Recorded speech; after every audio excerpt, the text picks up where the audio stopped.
ছাত্ৰীসকল এতিয়া আমি তৃতীয় খণ্ডলৈ আহিছোঁ। তৃতীয় খণ্ডৰ যিটো ঘোষক ন, ঘোষক মানে আমি ইংৰাজীত যাক এংকৰ বুলি কোৱা হয় বা হোষ্ট বুলি কোৱা হয় ন, ঘোষক অৰ্থাৎ যি স্পীকাৰটো লৈ কথা কয় ন, তাত তেওঁ কৈছে যে এইবাৰ কলাগুৰু বিষ্ণুপ্ৰসাদ ৰাভাৰ বিলতে হালিছে গীতটিৰ ভিত্তিত ৰচিত এখনি নৃত্য আলেখ্য আগবঢ়োৱা হ'ব।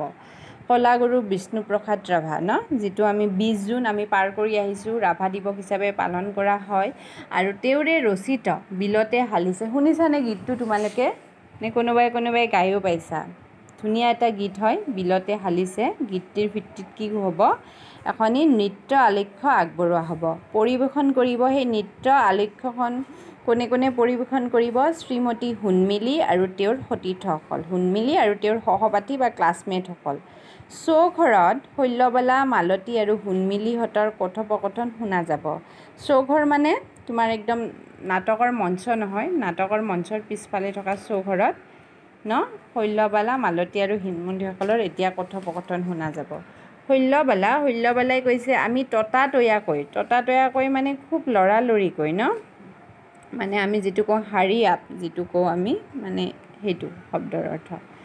গতিকে শৈলবালাই কৈছে যে আমি ততাতৈয়াকৈ আৰম্ভ কৰোঁ যে আমি খুব সোনকালে আৰম্ভ কৰোঁ, নহ'লে ছাৰ বাইদেউসকলে আমনি পাব, নহ'লে ছাৰ বাইদেউসকলৰ আমনি লাগিব।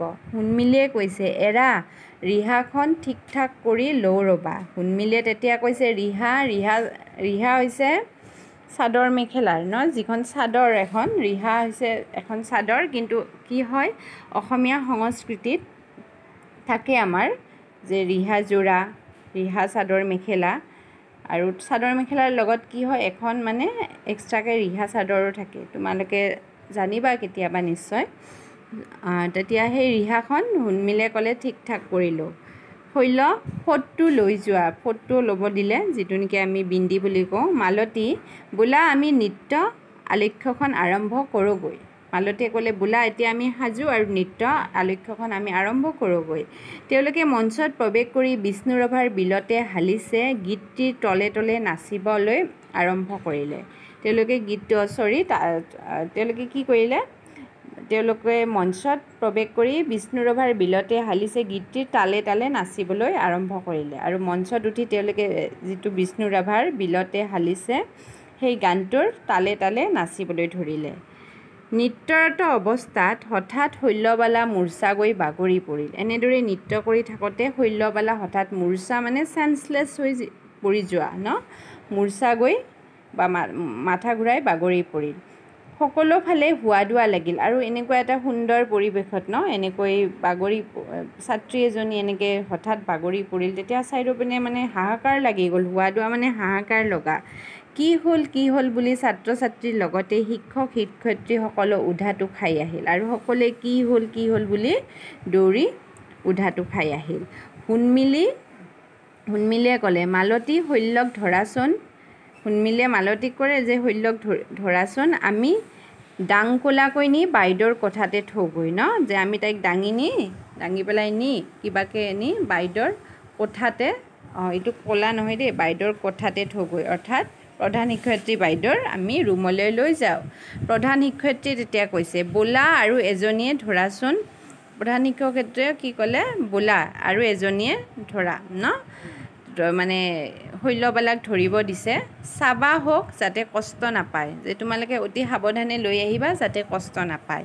শৈলক প্ৰধান শিক্ষয়িত্ৰীৰ আহল বহল কোঠালৈ নি শুৱাই থোৱা হ'ব। এতিয়া শৈলক কি কৰা হ'ব?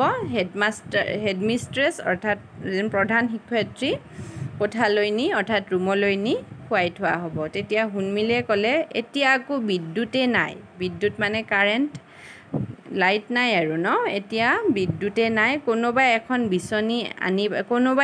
বিচনী আনিবানে, যে কোনোবাই বিচনী এখন লৈ আহিবানে? বিচনী মানেতো জানা ন, আমি হেণ্ড ফেন বুলি ক'ব পাৰোঁ, আমি যে হাতেৰে বিচোঁ। শৈলক বিচিব লাগে, আৰু শৈলক এতিয়া বিচিব লাগিব, কাৰণ গৰম ধৰিছে আৰু প্লাছ কাৰেণ্ট নাই। তাৰপিছত মালতীয়ে কৈছে বাইদেউ মূৰ্ছা গৈছে বাবে চামৰাৰ চেণ্ডেল এপাটকে শৈলক শুঙাই দিওঁনে? তাৰ মানে তেতিয়া মালতী ক'লে যে শৈল যে মূৰ ঘূৰি পৰিল তাৰ বাবে চামৰাৰ চেণ্ডেল ন এপাত তাইক শুঙাই দিওঁনে মূৰ্ছা গ'লে আইতাহঁতে এনে কৰা দেখিছোঁ মালতীয়ে ক'লে যেতিয়া মানুহ চেন্সলেছ হৈ পৰি যায় তেতিয়া আমাৰ গ্ৰেণ্ডফাদাৰ গ্ৰেণ্ডমাদাৰ অৰ্থাৎ ককা আইতাসকলে এনেকুৱা কৰা দেখিছোঁ মালতীয়ে চেণ্ডেল এপাত খুলিবলৈ উদ্যত হ'ব এতিয়া মালতীয়ে চেণ্ডেল খোলাত লাগিব তোমালোকে জানা ন যে বিভিন্ন গাঁও অঞ্চলত কি হয় যে মানুহ মূৰ ঘূৰাই পৰি গ'লে চেণ্ডেল শুঙিবলৈ দিয়ে ন কাৰণ সেইটো আমাৰ এটা অন্ধবিশ্বাস আৰু আগৰ দিনৰ মানুহে এইটো খুব কৰিছিল তেতিয়া প্ৰধান শিক্ষয়িত্ৰীগৰাকীয়ে ক'ব নাই চেণ্ডেল পাত মুখত লগাবানে প্ৰধান শিক্ষকতে ক'ব যে নাই যে নকৰিবা বাধা দিছে দি লগতে প্ৰশ্নসূচকভাৱে তেওঁ বাক্যশাৰী কৈছে যে চেণ্ডেল পাত জানো মুখত লগাবা বনৌষধি কিবা এবিধ লগোৱাৰ কথা হ'লেও বেলেগ কথা যদি বনৌষধি বনদৰৱ কিবা হ'ল হয় তেতিয়া কথাটো বেলেগ আছিল শিক্ষয়িত্ৰীৰ কথাত মালতীত থমকি ৰ'ব এতিয়া শিক্ষয়িত্ৰী যে তেনেকৈ ক'লে তেতিয়া মালতী কি হ'ল আচৰিত হৈ গ'ল হুনমিলি এতিয়া হুনমিলিয়ে ফেকুৰি অৰ্থাৎ কান্দি ক'ব ধৰিলে যে এতিয়া শৈলৰ কি হ'ব যে এতিয়া শৈলৰ অৱস্থা কি হ'ব শিক্ষক ৰ'বাচোন বেছি চিন্তা নকৰিবা শিক্ষকে তেতিয়া ক'লে হুনমিলিক যে হুনমিলি ৰ'বা বেছি চিন্তা নকৰিবা প্ৰধান শিক্ষয়িত্ৰীগৰাকীয়ে ক'লে ইছলাম চিকিৎসক পেগুক এতিয়াই লৈ আহক প্ৰধান শিক্ষয়িত্ৰীগৰাকীয়ে ইছলাম আমি পাইছোঁ ন পাঠৰ আৰম্ভণিতে ইছলাম তেওঁ এজন শিক্ষক হয় স্কুলখনৰ আৰু তেওঁক ক'লে যে চিকিৎসক মানে ডক্তৰ পেগুক এতিয়াই লৈ আহক শিক্ষক হ'ব বাইদেউ মই এতিয়াই ডাক্তৰক লৈ আহিম তেতিয়া শিক্ষকে ক'লে ন ইছলাম নামৰ শিক্ষকজনে ক'লে বোলে ঠিক আছে বাইদেউ মই এতিয়াই ডক্তৰক অৰ্থাৎ চিকিৎসকক লৈ আহিম আপুনি মাত্ৰ শৈলই যাতে মুকলি বতাহ পাই থাকে তালৈ লক্ষ্য ৰাখিব আৰু এনেকৈ মূৰ ঘূৰাই পৰিলে মুকলি বতাহ যিটো আমাৰ ফ্ৰেছ এয়াৰ সেইটো পোৱা খুবেই দৰকাৰ ন আৰু মুকলি বতাহটো আমাক এনেও লাগে ন তোমালোকেও মুকলি বতাহ লোৱা নে নাই দৰ্জা খিৰিকী খুলি আমি মুকলি বতাহ কিছু পাওঁ তাতকৈও দৰকাৰ ন আমি আউটডোৰত গৈ কেতিয়াবা মুকলি বতাহ অৰ্থাৎ বাহিৰত গৈ মুকলি বতাহ ল'ব লাগে কাৰণ মুকলি বতাহে আমাৰ মন প্ৰাণ ভৰাই তোলে বহুত সময়ত আৰু বিভিন্ন ক্ষেত্ৰত আমাৰ শৰীৰৰ বাবে উপকাৰী সেইকাৰণে শিক্ষকজনে প্ৰধান শিক্ষয়িত্ৰী অৰ্থাৎ হেড মিষ্ট্ৰেছগৰাকীক কৈ গ'ল যে মই নহালৈকে তাইক মুকলি বতাহ তাই যাতে পাই থাকে শৈলবালাই মুকলি বতাহ যাতে পাই থাকে সেই কথাটোৰ প্ৰতি লক্ষ্য ৰাখিব